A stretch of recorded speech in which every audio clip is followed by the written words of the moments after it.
March 2023, the world's largest Egyptology museum is set to open at the foot of the Giza pyramids. For the occasion, the finest treasures of ancient Egypt are being transferred to this colossal new building, which cost over €1 billion. For the first time, this museum will bring together the 5,000 sumptuous pieces from the legendary tomb of Tutankhamun. 15 kilometers from here, in the Egyptian Museum in Cairo, in the former exhibition halls for the jewels of the most famous of pharaohs, another treasure discovered during one of the most fabulous adventures in archaeology takes its place. Everyone knows about Tutankhamun's tomb, but few people know that, in fact, we have several other royal tombs that were found intact, and these are the treasures of Tanis. This is something that is really marvelous because it's so unknown, but probably more spectacular than Tutankhamun in a certain way. The treasures of Tanis are exceptional. Over 60 kilos of gold, 2 one-of-a-kind silver coffins, funeral masks without equal. They were found in a forgotten necropolis in the Nile Delta, a true valley of kings in northern Egypt. It reveals a little-known side of ancient Egypt and the saga of long-forgotten pharaohs who, like Tutankhamun before them, left their mark on Egyptian civilization. People don't know the names of Susenes or Asorkon or Taklot or people like that. Yet, these kings ruled Egypt, and most excitingly, their tombs were found intact, filled with coffins, sarcophagi, and jewels. There is gold, there's silver, there's treasures, and there's a great story behind that. Nothing like them had ever been found, but it never really captured the public imagination in the way that Tutankhamun did. The reason? Bad timing. The discovery of the royal necropolis at Tanis coincided with the outbreak of the Second World War. So people are paying attention to what happens in Europe, to the tensions between the countries.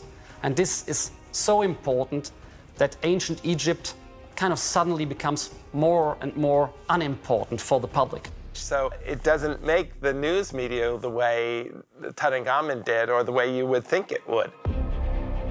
Yet it is one of the most fascinating and extraordinary episodes in the history of Egyptology. And it's the work of a Frenchman, Pierre Montet.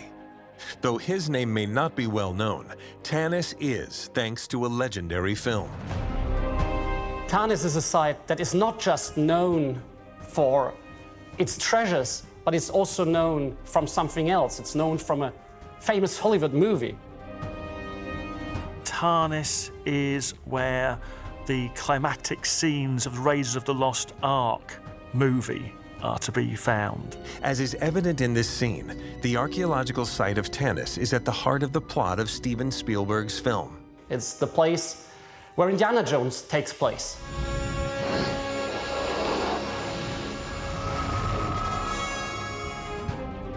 This masterpiece of adventure cinema is loosely based on the real history of the site, a city revived by an Egyptologist and his team against the backdrop of a world in chaos. To understand the significance of this discovery, you must travel 1,000 kilometers from Tanis.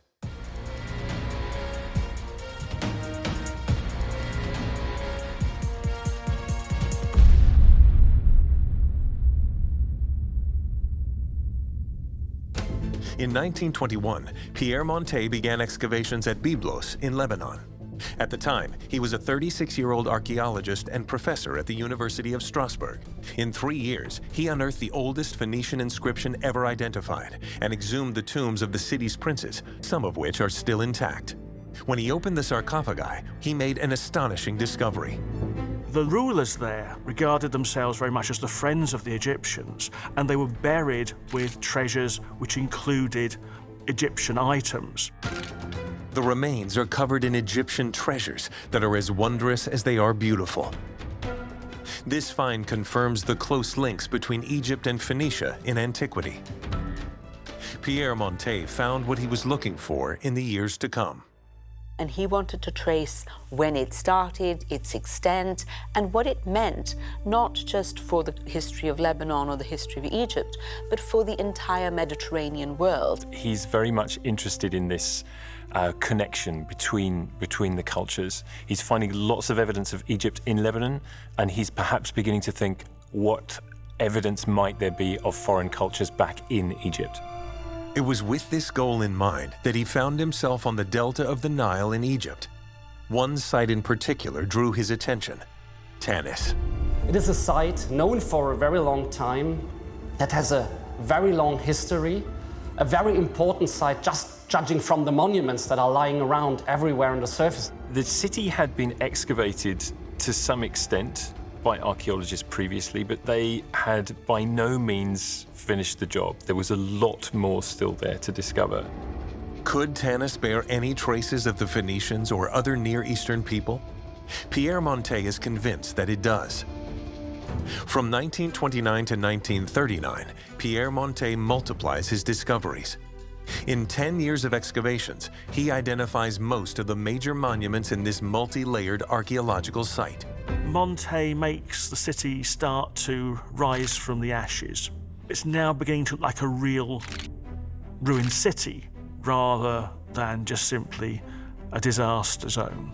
The layout of all of this were a huge boost to our understanding of an urban and religious center in the Delta, as well as bringing Tanis from obscurity into the forefront of the Egyptological world. The most important is the Temple of Amun. This colossal structure, measuring 400 by 300 meters, is the size of the Louvre Museum. It is a massive temple enclosure, befitting the kind of religious site devoted to the Egyptians' principal deity, Amun. But no one was expecting the arrival of new enemies. The Nazis have been increasing pressure in Europe since seizing power in Berlin in 1933. The whole world is marching to war. The Nazis are in power in Germany.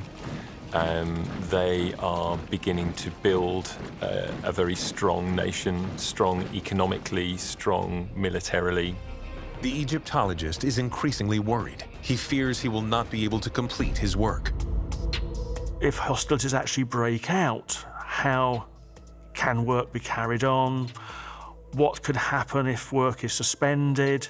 While the political situation in 1939 is so problematical, Pierre Montet sets out to go to Tanis, and he will make the discovery of his life. It will be the probably most important season of excavation of Montet, and it's one of the most important seasons of an excavation in all the history of Egyptian archaeology.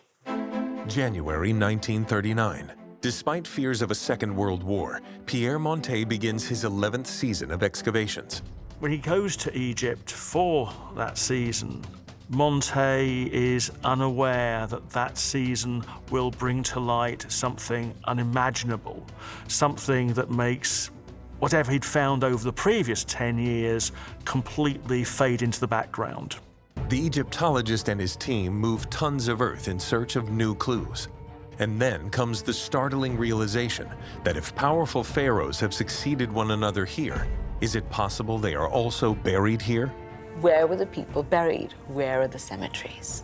In the surrounding area, no tombs are discovered, no necropolis, and even less a royal necropolis. If this is northern Thebes, then logically, there must be the equivalent of the Valley of the Kings. The Valley of the Kings near Thebes, in present-day Luxor, was home to the tombs of the pharaohs of the 18th, 19th, and 20th dynasties, those of Tutankhamun, Ramses, and Thutmose. The final resting place of these illustrious monarchs was outside the city. We have the Valley of the Kings, we have all these famous tombs of the great pharaohs of that period. But after this period, the tombs of the kings are missing. The reason is simple. All these tombs, with the exception of Tutankhamun's, were plundered in ancient times, leading subsequent pharaohs to change their strategy, particularly in Tanis. What they decide is that instead of burying the pharaohs out in the secret desert, they'll put them where everybody can see them, in the middle of the temple. We are inside a sacred area. Never before have kings considered building tombs inside a sacred area. This is a domain reserved for the gods.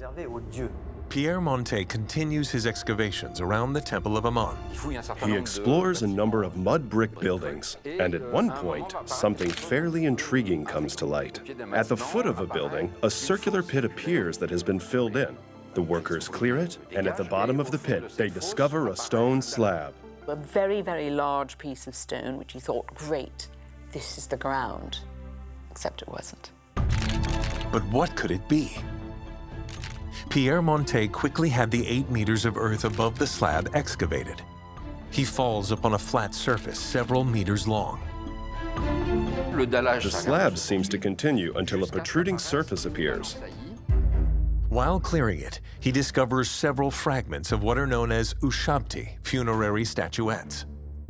Funerary material that would accompany a burial or Generally speaking, when you find ushabti, you're potentially in a necropolis area. There's no room for doubt. Pierre Montet has just made an unprecedented discovery.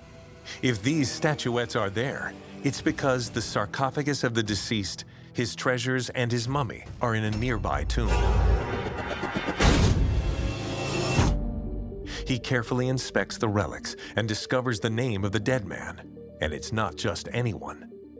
This is Shishonq III, a pharaoh of the 22nd dynasty who reigned 400 years after Ramses II. Pierre Montet learns from ancient texts that it was the capital of the 21st and 22nd dynasties. These 2 dynasties represent one of the darkest periods in Egyptian history.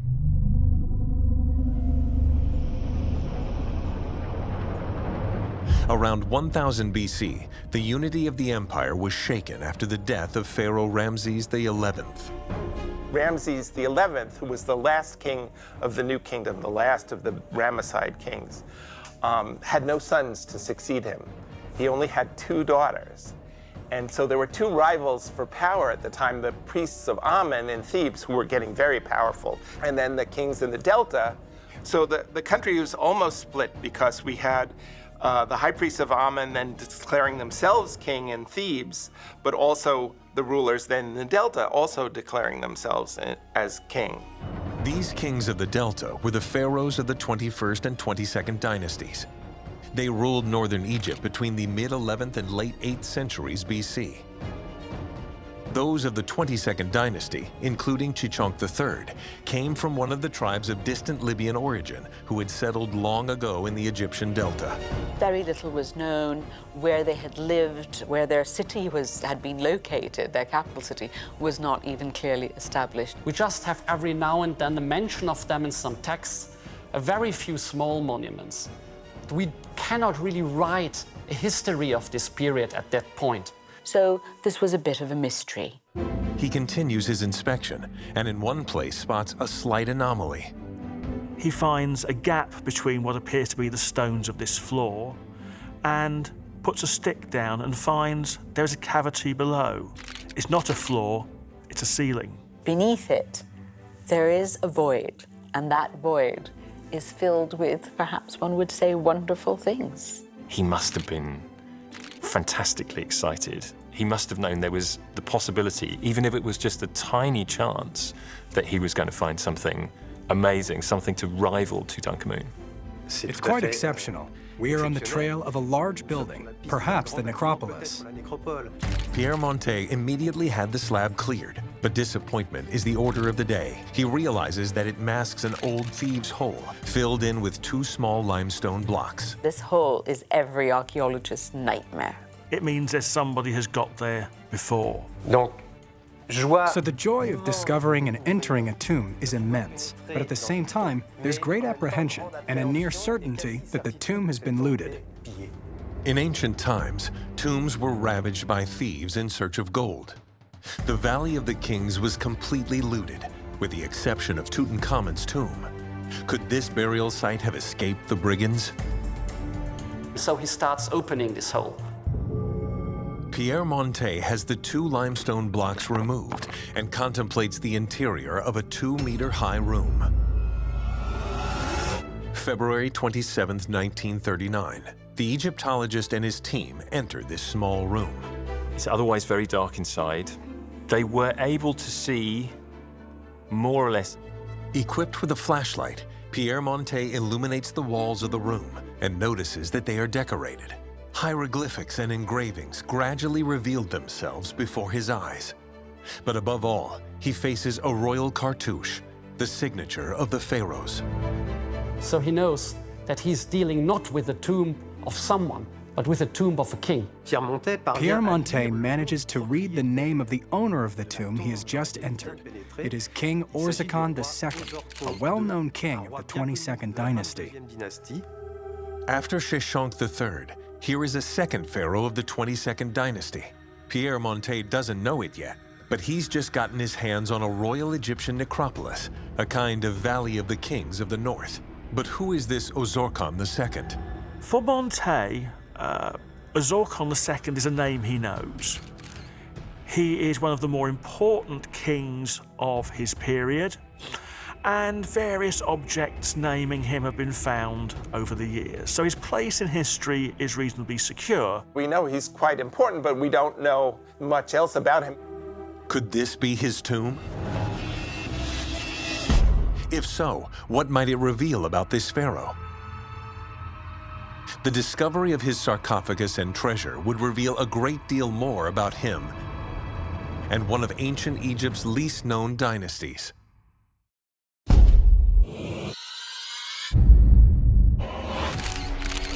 Then not only is it, a sensational discovery in terms of finding the place where a king is buried and perhaps finding some burial equipment, we know that the tomb of Tutankhamun is full of treasure. But on top of all of that, there's the possibility here to enormously extend what we know about this period of history. Excitement is at its peak. At the far end of the first room, entered by Montet and his team, an opening leads to a second chamber. Probably the entrance to something, a passage into this kind of building. At the far end is a square opening, also about 1 meter by 1 meter, which leads visibly into a second room he enters. So Montet goes through with this flickering light looking in, and there he finds a burial chamber with what looks like a burial. A burial chamber. Every Egyptologist's dream. Pierre Montet is the first to contemplate what no one has seen for millennia, the interior of this pharaoh's tomb. Unfortunately, it has been emptied of its treasure. Looking around on the walls, they realize these are inscriptions of King Ozorkon II. These are scenes of him in the underworld, scenes from the Book of the Dead, a scene of his heart being weighed in front of Osiris. In the center of the room is a pink granite sarcophagus. What they have found is absolutely spellbinding, because nobody has ever found a tomb of a king of this period. Pierre Montet immediately sends a telegram to his wife. He inspects the sarcophagus, but there is no inscription mentioning Ozorkon II. Is it really his? What's more, a hole appears in the sarcophagus chamber, which doesn't bode well. 6 days later, on March 3rd, the Egyptologist and his team are able to open the sarcophagus. Of course, having seen the hole, Montet is slightly prepared for the worst, and when he opens the sarcophagus and clears it over, he sees that it is empty. Disappointingly, the coffin has also been looted. Inside is nothing more than a few bones and some fragments of gilded wood. So no sign of the treasures that one would expect from the tomb of a pharaoh. Montet is clearly disappointed, but there may be more to be found in the tomb. Despite the disappointment, the discovery of this tomb is a great step forward for Egyptology. But the archaeologist doesn't stop there. He goes on searching for more because he starts realizing probably there's more than just this one tomb. Pierre Montet has no idea that he's about to uncover a real necropolis that will help us to understand a whole part of Egyptian history that was unknown to us until then.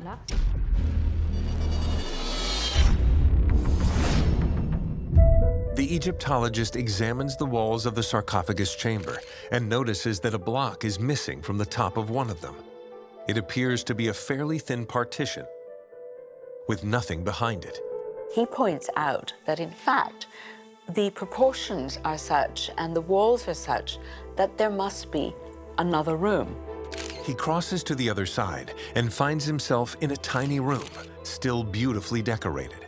It features 2 passages blocked by huge boulders that are impossible to remove.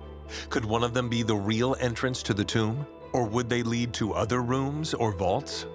The boulders that conceal the grave entrances are so heavy, so monumental, that they have to be maneuvered with hoists, pulleys, things like that, and there wasn't enough room.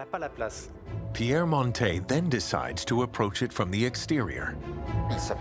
They realize that it's not just a vault they've entered, but a whole series of rooms, and probably several burials and graves.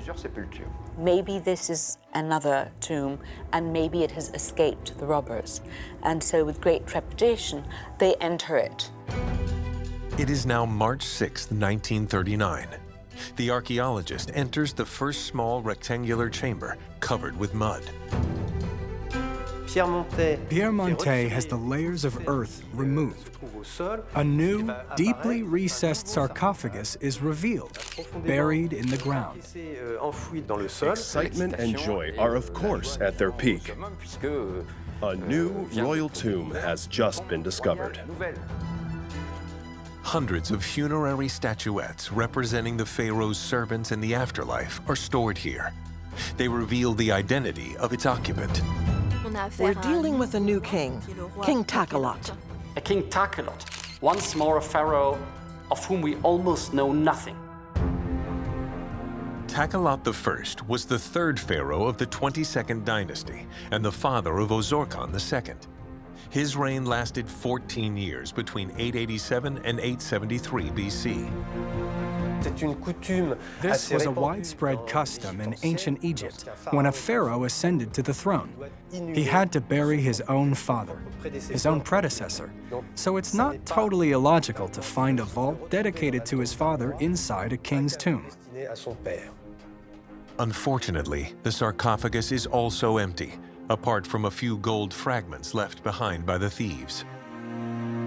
The second tomb is a big disappointment for Montet, and he makes no secret of it. It's not going to be like this for the whole campaign. Despite this new disappointment, the archaeologist continues to explore the tomb.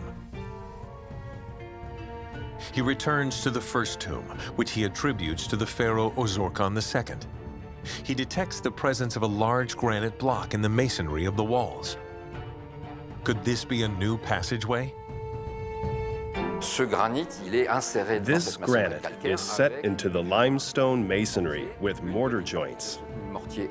A small section of this mortar has fallen away, revealing a very small opening behind it. But there is a void behind it. And so they hope that maybe this third chamber is still intact and hasn't been visited by thieves. Unfortunately, the sarcophagus next to it makes it impossible to extract the heavy obstruction. The Egyptologist scratches around to enlarge the opening and makes a wonderful observation.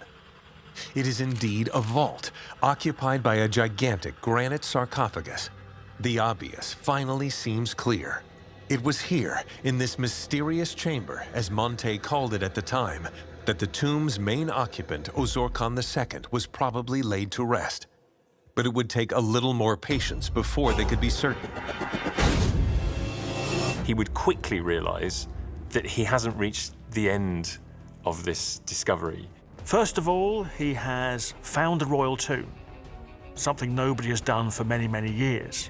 But also looming over everything is the prospect of war, something which will, if it comes, will destroy his plans for the future. Despite the frightening danger ahead, Pierre Montet is determined to see his excavation campaign at Tanis through to the end. Before returning to France, the Egyptologist decides to continue clearing the roof of the necropolis for a while longer, even though he knows he won't be finished before the end of the season.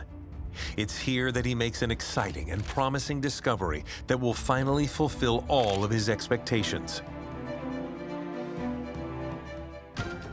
He follows the ceiling, the roof of this tomb, and begins to realize that there is in fact another building immediately next to it. Il s'aperçoit que He sees that all the roof beams and panels are perfectly joined and show no signs of tampering.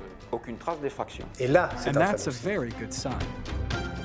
Pierre Montet chooses to have the panels removed. Underneath, he finds a square pit, 1.7 meters on each side, filled with soil, which he has removed. The next day, March 16th, it is completely emptied. He goes down the shaft, and for once he is not disappointed. À 2,40 m. 2 meters 40 below, an opening appears blocked by a wall. There are no signs of forced entry. Présente aucune trace d'effraction. He's going to be thinking, I have another chance, perhaps, at an intact tomb, a burial stuffed full of treasure. He thought there might be tombs there, but he hadn't expected to find royal tombs and intact ones as well. Montet rejoices. What could be behind that wall?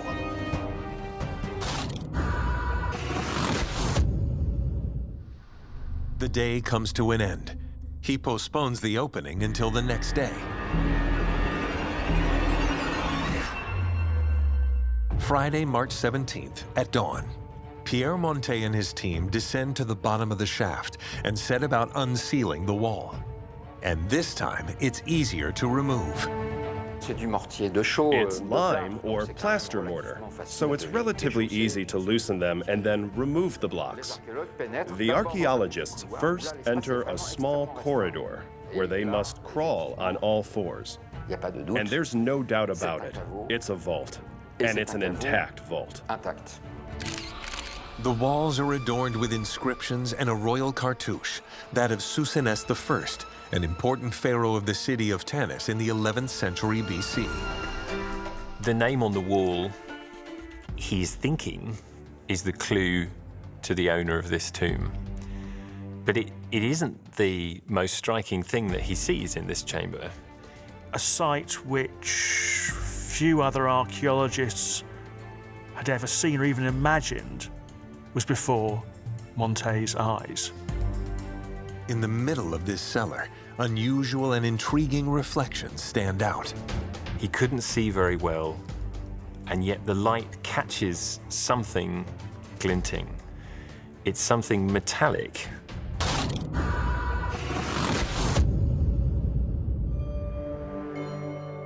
Pierre Montet, là, voit des éléments. Here, Pierre Montet sees silver. One of the great characteristics of the Tanis treasure is that there are many silver objects. This is silver, solid silver. Nothing like this is known in Egypt at this point. Pierre Montet approaches the silvery reflections that illuminate this 2 by 4 meter room, and what he sees leaves him speechless. On the right-hand side, on a base of limestone blocks, rests a sumptuous silver coffin. It's quite rare in that it's shaped like an anthropoid coffin, meaning in the shape of a man, but with the head of a hawk. It's very rare for a king to be depicted like this on his sarcophagus. It is unique in the world. It's a little cracked, but the gold elements inside are still visible. Pierre Montet is surrounded with wonders that light up the room. The archaeologist also discovers that this silver coffin was accompanied by 2 mummies in very poor condition. The rest of the room is cluttered with countless funerary furnishings. We also have shabtis and other grave goods, so he is so excited. And the inscriptions everywhere keep mentioning Susennes. So Montet crawls out, thinking maybe this is Susennes. Every indication is that nobody has entered this room since the last burial was placed there. This time, Pierre Montet is right.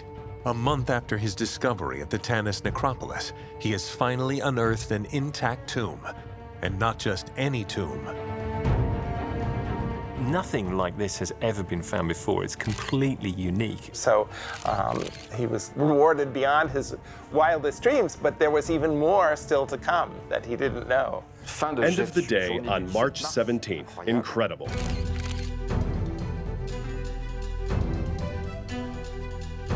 A contingent of armed guards is immediately sent to Tanis to secure the area. This discovery is, of course, a sensation, and news spreads like wildfire. An intact pharaoh's tomb and its fabulous treasure have been discovered. This is potentially a new Tutankhamun for the 1930s. Everybody is very excited, and Montet suddenly finds that he has all the support that he needs and the interest of some very important people, including the king of Egypt, King Farouk.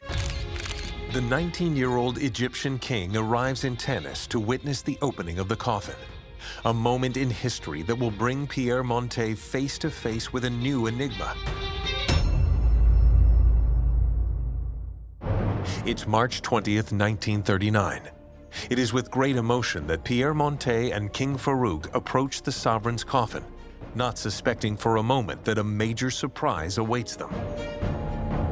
He is going to be thinking that this is Susenes I. The name is on the wall. This must surely be Susenes, and yet it's not. The archaeologists clean the tops of the coffin and realize that the inscriptions show that it is not Susenes I buried there.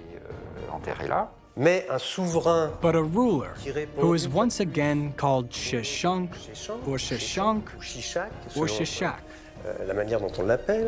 A Shoshenq who's never been heard of before. Another kind of mystery and something totally unexpected. Who is this Sheshonk? Could this be the Sheshonk whose Eusheptis was found when the necropolis was discovered? When it turns out not to be Susenes, the press might like it that it's Sheshonk. Journalists believe that the Sheshonk found in the silver sarcophagus is well known. In fact, he was one of the most important and famous pharaohs in history. They are already making this association between Sheshonk, whose body they hope is inside the coffin, and Shishak of the Bible. Sheshonk in the Old Testament is said to have conquered the city of Jerusalem on the death of the famous King Solomon, looting his city and taking everything with him, including the legendary Ark of the Covenant. The press goes wild over this discovery and begins to believe that the treasures of King Solomon of Jerusalem had finally been found. This is the thought that is conveyed to the public, that this is the sarcophagus and perhaps inside the body of this important figure from the Bible. And so this is how it appears in the newspapers, though obviously this is not the case at all. For Montet, there has never been any doubt. The Sheshonk he has just discovered is absolutely not the one in the Bible. Time and thorough archaeological research will identify this silver pharaoh as Sheshonk II, nothing to do with the plunderer of Jerusalem. On the other hand, the scholar clearly understands that this Sheshonk is a completely unknown ruler. In the tomb, in the presence of King Farouk, Pierre Montet lifts the lid of the silver coffin. One of the most beautiful jewels in ancient Egypt appears. There is a mask, a golden mask that is almost as beautiful as the mask of Tutankhamun. Something of extraordinary beauty.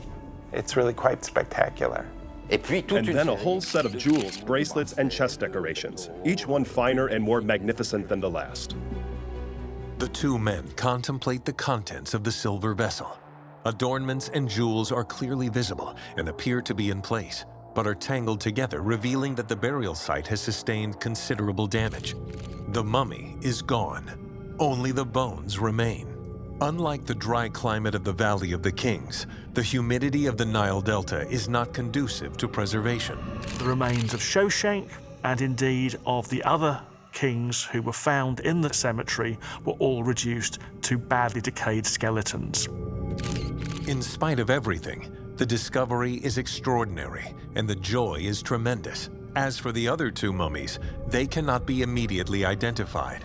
It is only much later that the study of a few Eusheptis found nearby allows us to restore their identity. The first is Pharaoh Siamon, one of the successors to Susenes I during the 21st dynasty. The second is his successor and the last ruler of the dynasty, Susenes II. Mummies without a coffin, without a sarcophagus. What does this mean? These corpses were probably removed from their original burial sites following ancient looting. This vault must surely be a hiding place, Pierre Montet continues his exploration of the tomb. It became clear to Montet that this was not a tomb built for any of those three pharaohs, because on the walls of the chamber were inscriptions of Susenes I, perhaps the greatest of the 21st dynasty pharaohs. Where is his burial chamber? As he clears away these precious treasures, Pierre Montet takes a closer look at the walls of the burial chamber. He's now had experience of how these tombs work, and he realizes that there are places which are plugs and places where you can maybe enter other chambers. Concealed behind this decor are two square openings. Could these well-sealed passages lead to new vaults? But there's not enough time to go any further. The end of the campaign is fast approaching, and there's already a lot to do to take care of what's been discovered. Further exploration, full of promise, was wisely postponed until the following year. Before returning to France, Pierre Montet longs to discover the secrets of the mysterious chamber for the giant sarcophagus seen in the other tomb. Around the granite plug, which cannot be removed, he enlarges the opening, which, 3 weeks earlier, had provided a brief glimpse of the vault's interior. Pierre Montet manages to get a slightly larger opening, about 30 centimeters wide, but it's still a very narrow opening. He tries to enter the tomb, to no avail. On March 24th, a very slim worker tries once again, but is unsuccessful. In the end, it's a relatively slender teenager who makes his way through the narrow opening and into the room. And it is that member of the team that is able to say to Montet, yes, there is something inside here. The young teenager circles the giant sarcophagus and carefully inspects the vault. There's obviously an opening that's been sealed, so most certainly another thief's hole, which provides hope that they will ultimately be able to penetrate the vault. Pierre Montet then places all his available workers in this area and asks them to speed up the opening of the roof since time is running out.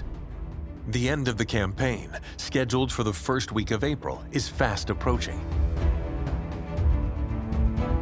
On March 26th, the Egyptologist finally enters the Great Vault and discovers a granite sarcophagus of colossal dimensions, over 3.5 meters long. Is this indeed the sarcophagus of Ozorkon II, as all the inscriptions in the previously discovered rooms suggest? There's nothing yet to confirm this, but there's little doubt. The chamber appears to have been pierced by ancient looters, which does not bode well for the condition of its contents. Only 3 mummies in very poor condition are found inside the following year. There are debris in the sarcophagus from a royal coffin, but whether these mummies, either of them are his or they are of later intrusive burials, is unknown. But while clearing away the rubble that had fallen from the thief's hole, the archaeologists make an unexpected discovery. At the head of the large sarcophagus is the beautifully sculpted quartzite lid of a much smaller sarcophagus. Second sarcophagus, which is inscribed and proves to belong to a son of Ozorkon II, who apparently died in childhood. This is a prince by the name of Hornacht. We knew almost nothing, if anything at all, about this individual. The results of the 1939 campaign are already considerable. 3 new royal tombs, one of which is intact, 5 stone sarcophagi, 1 silver coffin, a gold mask, and extraordinary funerary furnishings. And promises of more discoveries to come. The Egyptology community and the press are enthusiastic about this extraordinary achievement. Pierre Montet is uncovering a whole swath of Egyptian history from this 21st and 22nd dynasty, of which very little was known at the time. But poor man, he had something quite serious to deal with, because there were huge rumblings in Europe, because this was the start of the Second World War, and this was going to overshadow his life and his discovery.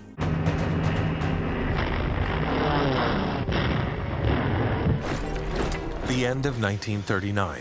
France and Germany have been officially at war for 4 months without direct combat. Hitler is busy destroying Poland.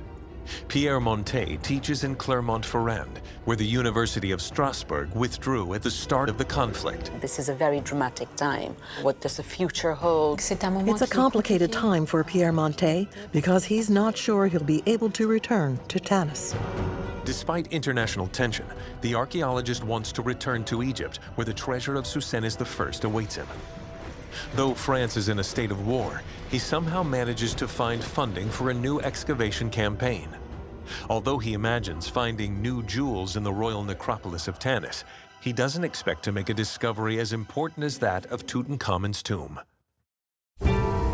It's January 15th, 1940. Pierre Montet is back in Tanis. He can't wait to find out what hides behind the wall of the chamber where Shoshank II lay. Pierre Montet immediately sets to work on the potential openings in the walls of Shoshank II's burial chamber. They are covered in decorations bearing the image and cartouches of two pharaohs, Susenes I and his successor, Amenemope.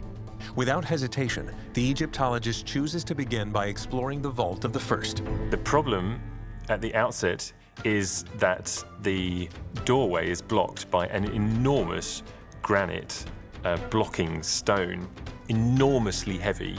And the big question is, how does one actually move this huge lump of granite out of the way? It must be possible because they put it in to start with. They gently trim away the contours of this 2-meter-long block on a slight slope. It's a real challenge for the archaeologist to free this enormous stone, which is in fact part of an obelisk put in place by the ancient Egyptians. Pierre Montet and his team try a clever technique. He manages to pass a steel cable, which enables him to pass large marine ropes several times around the block. A set of ropes is attached to a hoist, installed in the antechamber. The block is pulled very gradually in an attempt to extract it. It's laborious and very slow. It takes hours and hours to finally move the block a few centimeters. But after a few days, suddenly everything changes. And the obelisk is moving much easier. It seems it's rolling on something. What they don't yet know is that they're being helped by bronze rollers placed there when this piece of obelisk was laid 3 millennia ago. This ingenious technique, well known in ancient Egypt, was to prove an invaluable tool for the tomb's explorers. And once they realize this, they simply have to reverse the process. And now exactly those same rollers are used by Montet and his team to open it again. And finally, it moves out of its position, allowing proper access to the chamber for the first time. And then, at last, the great discovery. It is February 16th, 1940. 2 days after starting to remove the stone, Pierre Montet enters a narrow room measuring 5 meters long by 1.7 meters wide. A magnificent vision appears before him. A pink granite sarcophagus surrounded by the most wondrous treasures. And they are confronted by an incredible sight, a monumental stone sarcophagus surrounded by burial equipment. This is a very, very exciting moment. It's the start of something totally new. It's probably like Neil Armstrong setting foot on the moon. It opens a whole new chapter for Egyptology and for ancient Egyptian history, writing ancient Egyptian history. The French Egyptologist sees hundreds of ushabti and an incredible collection of precious tableware, masterpieces in gold and silver. Most of these objects bear inscriptions revealing the insignia of Susenes I.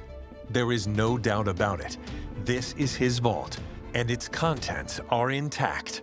The tomb has been undisturbed. No one has been in there before. They start finding all these wonderful objects that you would expect in a royal tomb. So, really the most spectacular discovery in Egypt since Tutankhamun. On February 20th, Pierre Montet opens the sarcophagus. The lid, weighing 800 kilos, is gently lifted using levers. Inside, 2 other coffins are assembled like Russian dolls. As with Tutankhamun, we also have this system of nesting dolls. meaning a coffin inside, which is a coffin inside, which is a coffin.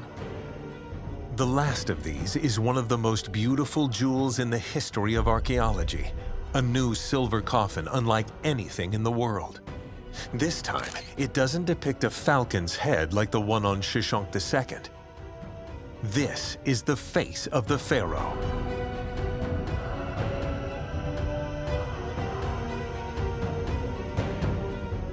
This coffin is extremely fine, refined, sculpted.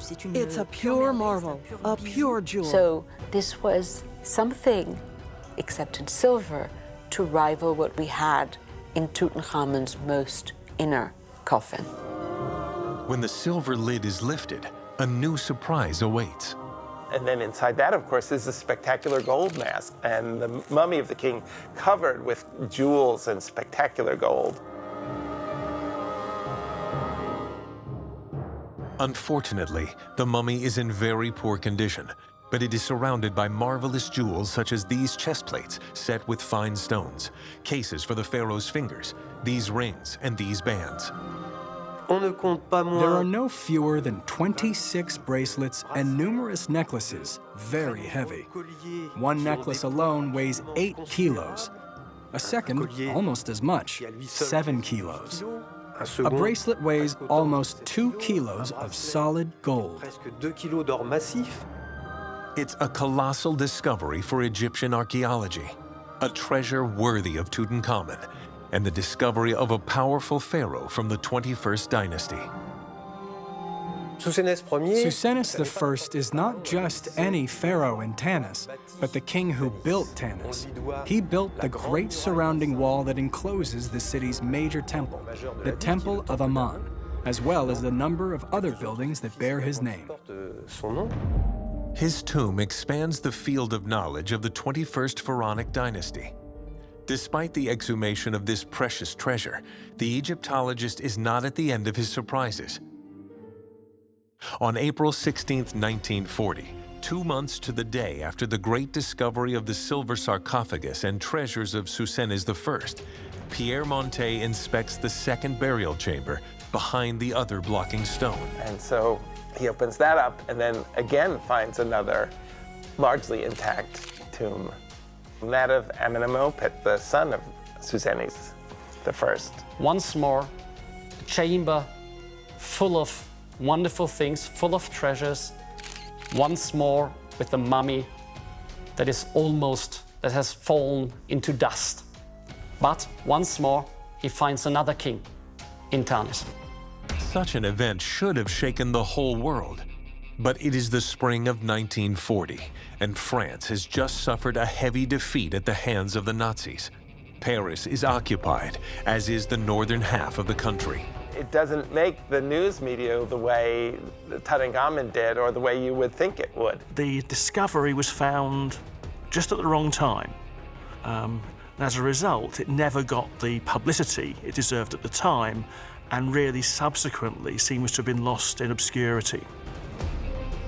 Back in France, Pierre Montet tries to survive in this chaotic territory. Egypt and the pharaohs would not really be mentioned for years to come. And when he is able to return in 1945, as the war draws to a close, he learns some terrible news. The site was looted in 1943, and some of Tanis's treasures, which had been safely stored in the Cairo Museum, have also disappeared. Is a horrible thing for any excavator. Some were found later, but others have never been found, and that's a loss for science. Dejected, Montet nevertheless resumes his excavations, and the following year a stunning new discovery awaits him. It is now spring 1946. After all his unique and dazzling discoveries, Pierre Montet unearths a new intact burial site, somewhat different from the others. It's not a king, but a high-ranking military general called Wen Jabao Njed, and he was a favored soldier at the court of Susenes I and had clearly been given a very lavish burial by the king. His vault contains sumptuous gold objects, including this stunningly realistic mask and jewels as magnificent as they are refined. In the end, Pierre Montet unearthed an exceptional funerary complex designed for at least 13 royal and princely burials, 6 of which were intact, or nearly so. More than half a century after Pierre Montet's death, the capital of Susenes I still fascinates archaeologists. The French Tanis excavation mission continues to carry out research there and now uses modern technology.